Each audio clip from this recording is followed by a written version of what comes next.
नमस्कार दोस्तों, स्वागत है आप सभी का आज के इस वीडियो में। दोस्तों, आप लोगों से बार बार रिक्वेस्ट आ रही थी कि सर बजट के ऊपर ऐसा वीडियो बनाइए कि उससे बाहर एक भी क्वेश्चन ना जाए। तो यहाँ पर दोस्तों मैं जो आपके लिए वीडियो बनाया है, मैं चैलेंज के साथ कहता हूँ इससे बाहर एक भी क्वेश्चन नहीं जाएगा अगर आप इस वीडियो को पूरा देख लेंगे। साथ ही साथ में इस वीडियो में जो कुछ भी पढ़ाऊंगा उसका जो पीडीएफ है वो वैसे तो पेड है, मतलब 50 रुपये का है, लेकिन आपको फ्री ऑफ कॉस्ट अगर इस पीडीएफ को लेना है तो आप मेरे टेलीग्राम चैनल पर इसको ले सकते हैं, जहां पर मैं इसको फ्री ऑफ कॉस्ट शेयर कर दूंगा। टेलीग्राम का नाम है टारगेट स्टडी IQ। ज्वाइन कैसे करना है वीडियो के डिस्क्रिप्शन में आपको डिटेल मिल जाएगा। तो शुरू करते हैं सबसे पहले क्वेश्चन से। तो यहाँ पर सबसे पहले तो ये समझो कि एग्जाम में बजट के बारे में पूछा क्या जाता है। बजट में मेनली दो तरीके के क्वेश्चंस बनते हैं। सबसे पहला तो स्टैटिक पोर्शन, कि बजट की परिभाषा क्या होती है, बजट कैसे बना, सबसे पहले बजट किसने पेश किया, वो तो स्टैटिक वाला पोर्शन हो गया। दूसरा होता है कि बजट के ऊपर जो करंट अफेयर्स के क्वेश्चन बनते हैं। सबसे ज्यादा अगर आपसे एग्जाम में कुछ पूछा जाता है तो वो है बजट के ऊपर जो करंट अफेयर्स के क्वेश्चन बने, यानी कि कौन से अभी जो बजट अभी लॉन्च हुआ है उसके लिए क्या क्या इंपॉर्टेंट फैक्ट्स हैं वो इंपॉर्टेंट होते हैं। स्टैटिक वाले पोर्शन से कभी कभार एक दो क्वेश्चन पूछ लिए जाते हैं। हम इस वीडियो में दोनों चीजों को कवर करेंगे, ठीक है। आप सबसे पहले समझो कि बजट होता क्या है। बजट ऐसे होता है, इसमें सरकार ये बताती है कि सरकार अपने कार्यकाल के दौरान कितना रुपए किस योजना पर खर्च करेगी, और उस खर्च किए गए पैसे, जो पैसा वो खर्च करेगी उसकी आमदनी कहाँ से होगी। तो इन दो चीजों के बारे में बजट में डिस्कस किया जाता है, ठीक है। अब ये जो बजट है ये कितने प्रकार का हो सकता है। बजट आपका 5 प्रकार का हो सकता है। सबसे पहले आम बजट जो नॉर्मली हम लोग देखते हैं, performance budget, zero based budget, outcome budget और जेंडर बजट। इन सब पर डिटेल में डिस्कस किया जा सकता है, लेकिन इनको डिटेल में यहाँ पर हम लोग डिस्कस नहीं करेंगे, ठीक है। आगे चलते हैं। अभी जो बजट पेश हुआ है सब लोग उसको कह रहे हैं कि वो बजट है। एक्चुअल में वो बजट है, लेकिन उस बजट का नाम होता है अंतरिम बजट। अब ये अंतरिम बजट क्या होता है। अंतरिम बजट और फुल बजट में डिफरेंस होता है। अंतरिम बजट क्या होता है वो मैं आपको बताता हूँ। जो हमारा अंतरिम बजट होता है वो शॉर्ट पीरियड के लिए होता है, कम समय के लिए होता है। आपको भी पता है कि बीजेपी सरकार 4.5 साल पूरे कर चुकी है, ठीक है। आधे 6 महीने के बाद में, मतलब 2019 में इलेक्शन होगा और दूसरी सरकार बनेगी। तो अभी जो बचा हुआ समय है, उस बचे हुए समय में सरकार कितना पैसा खर्च करेगी और उसकी आमदनी का स्रोत क्या है, वो शॉर्ट पीरियड के लिए जो बजट बनता है उसको बोला जाता है अंतरिम बजट, ठीक है।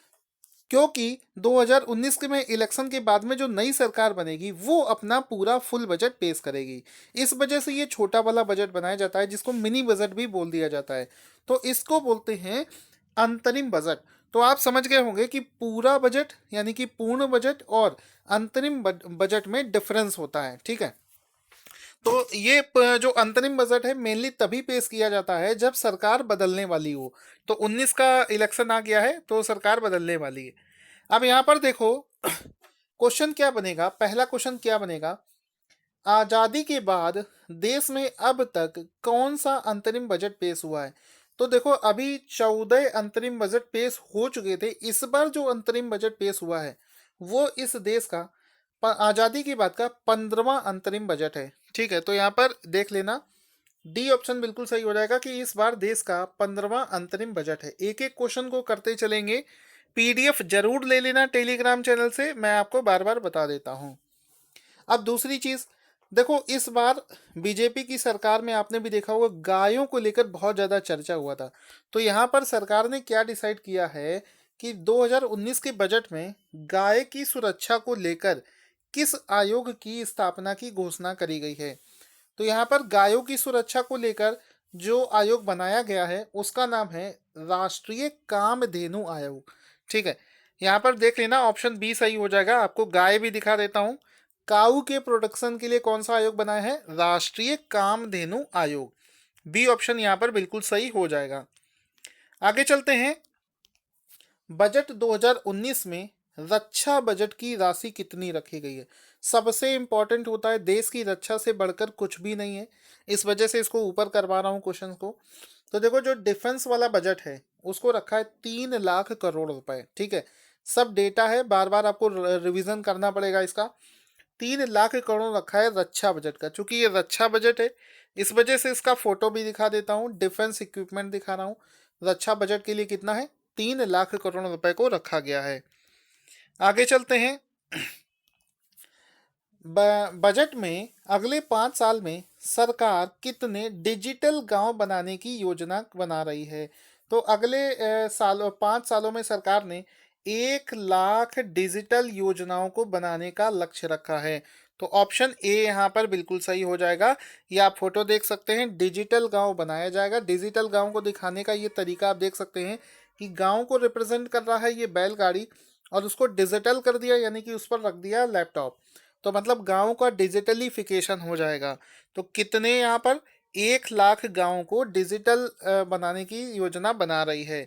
सारी चीजों को याद करते चलना। अगला क्वेश्चन है कि इस बार के बजट में किस योजना के तहत 2 हेक्टेयर तक की जमीन रखने वाले किसानों को प्रति वर्ष 6,000 रुपये दिए जाने की घोषणा करी गई है। तो यहाँ पर उस योजना का नाम है प्रधानमंत्री किसान सम्मान योजना। ठीक है, फिर से समझना, प्रधानमंत्री किसान सम्मान योजना। यहाँ पर देखो, इसको याद कैसे रखोगे वो सबसे जरूरी है। ऐसा समझो कि ये इस बार की जो सरकार है वो किसानों का सम्मान करना चाहती है। ठीक है, किसानों का कल्याण तो हो ही रहा है, रोजगार उन्हें मिल रहा है, किसानों का सम्मान करने के उद्देश्य से योजना लॉन्च करी है। तो आपको ये नाम याद रहेगा। अब इसी में एक और क्वेश्चन बन सकता है कि कितनी जमीन रखने वाले किसानों को ये लाभ मिलेगा। तो 2 हेक्टेयर तक की जमीन रखने वालों को लाभ मिलेगा। फिर बनेगा कि उनको प्रतिवर्ष कितना रुपए दिया जाएगा। तो हो जाएगा प्रतिवर्ष उन्हें 6,000 रुपए देने की घोषणा करी गई है। योजना का नाम क्या है, प्रधानमंत्री किसान सम्मान योजना इसका नाम हो जाएगा। आगे चलते हैं। किसानों की बात हो गई, अब आते हैं मजदूर भाई लोग। मजदूरों के लिए क्या बात की है, मजदूरों के लिए ये बात हुई है कि इस बार के बजट में मजदूरों के लिए कौन सी योजना लॉन्च करी गई है। तो इस बार जो मजदूरों के लिए योजना लॉन्च की गई है उसका नाम है प्रधानमंत्री श्रम योगी महाधन योजना। ऑप्शन सी यहाँ पर बिल्कुल सही हो जाएगा। प्रधानमंत्री श्रम योगी महाधन योजना इसका नाम हो जाएगा। तो यहाँ पर आप इसको देख सकते हैं, मजदूरों की फोटो दिखा दिए। यहाँ पर श्रम योजना, मजदूर क्या करते हैं, मजदूर करते हैं श्रम, श्रम का मतलब परिश्रम, इस वजह से इसका नाम याद रख लो, प्रधानमंत्री श्रम योगी महाधन योजना। आगे चलते हैं। बजट 2019 के भाषण में प्रधानमंत्री ग्राम सड़क योजना, ठीक है, किसानों के ऊपर बात कर ली हमने, मजदूरों पर बात कर ली, गाय पर बात हो गई, अब आते हैं सड़क पर। तो यहाँ पर प्रधानमंत्री ग्राम सड़क योजना में कितनी राशि आवंटित की गई है। तो यहाँ पर इसका राइट आंसर हो जाएगा 19,000 करोड़ रुपए। कितना, 19,000 करोड़ रुपए इसकी राशि रखी गई है। अगला चलते हैं। अंतरिम बजट 2019 में विजन 2030 के अंतर्गत कितने आयामों की घोषणा करी गई है। तो यहाँ पर एक विजन भी बनाया गया है। विजन का मतलब होता है आगे फ्यूचर में क्या हम करेंगे, एक विजन हम लोग रखते हैं। जैसे हमारे अंदर विजन है कि हम आईएएस बन जाएं या पीसीएस बन जाएं, तो इसी तरीके से जो 2030 विजन रखा गया है उसके लिए कुल मिलाकर 10 आयामों को रखा गया है, 10 आयामों की घोषणा करी गई है। आगे चलते हैं। सरकार ने, सबसे जरूरी ये वाला पॉइंट है, इनकम टैक्स छूट की सीमा 2.5 लाख रुपए से बढ़ाकर कितने लाख रुपए कर दिया है। तो यहाँ पर इनकम टैक्स की जो सीमा थी वो 2.5 लाख से बढ़ाकर 5 लाख रुपए कर दी गई है। यानी कि मिडिल क्लास वालों को बहुत बड़ा रिलीफ यहाँ पर मिलेगा, क्योंकि 2.5 लाख रुपए से लेकर अब ये सीमा हो गई 5 लाख रुपए। यानी कि अगर आप सालाना 5 लाख रुपए तक कमाते हैं तो आपको कोई भी टैक्स भरने की जरूरत नहीं पड़ेगी।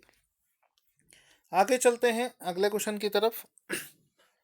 अच्छा, एक चीज़ और समझना, यहाँ पर जो किराए, जैसे कुछ लोग आपने देखा होगा, आप लोग अगर दिल्ली में रहकर तैयारी कर रहे होंगे तो आप सोचते होंगे जिस जगह पर आपने रूम रेंट पे ले रखा है, हॉस्टल में रह रहे होंगे, आप लोग सोचते होंगे यार ये हॉस्टल वाले तो बहुत पैसा कमाते हैं, इनके ऊपर कोई टैक्स भी नहीं लगता। उनके ऊपर भी एक टैक्स लगता है। देखो उसमें क्या है कि घर किराए से आय पर टीडीएस की सीमा 1.8 लाख रुपए से बढ़ाकर कितने लाख रुपए कर दिया गया है।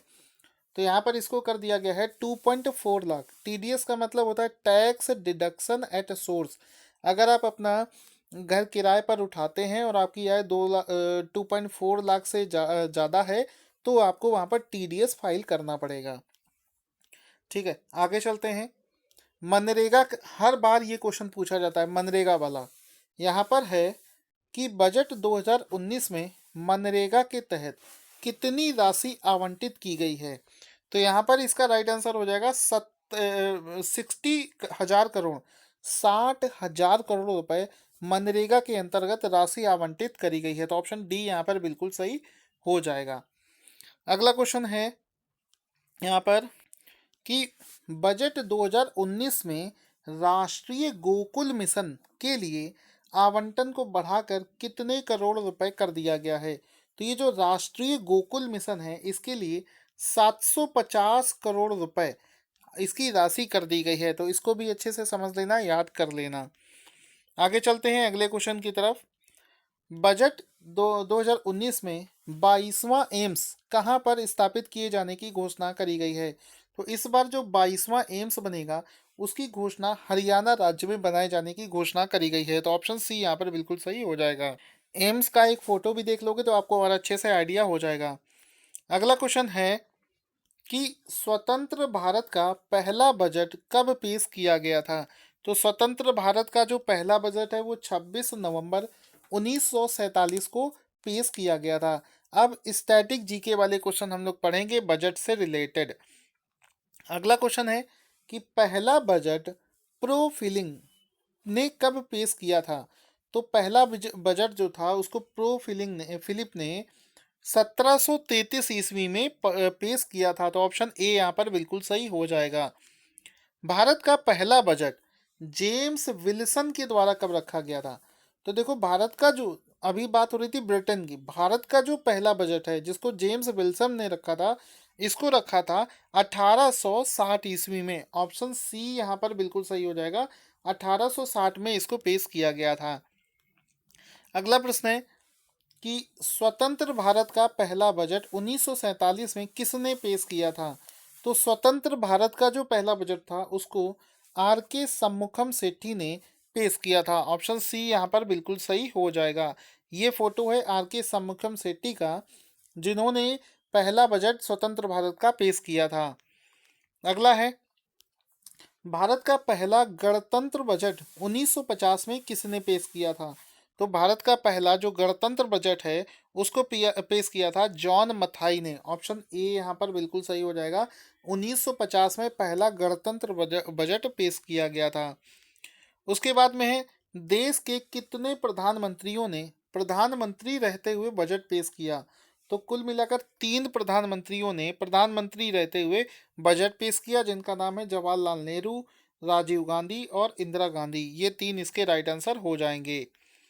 अगला क्वेश्चन है, सबसे अधिक बार बजट की पेश करने का रिकॉर्ड किस मंत्री के नाम है। तो इसमें नाम आ जाता है मोरारजी देसाई, जिन्होंने सबसे ज़्यादा बार बजट पेश करने का रिकॉर्ड अपने नाम किया है। उसके अलावा है, बजट को सुबह 11 बजे पेश करने की जो परंपरा है, ये कब से शुरू हुई है। तो 11 बजे जो बजट पेश करने की परंपरा है, इसको शुरू किया गया था 1999 में। ऑप्शन बी यहाँ पर बिल्कुल सही हो जाएगा। आपको भी पता है 11 बजे बजट पेश किया जाता है, जिसको 1999 में शुरू किया गया था। भारत के ऐसे 2 वित्त मंत्री जो बाद में राष्ट्रपति बने।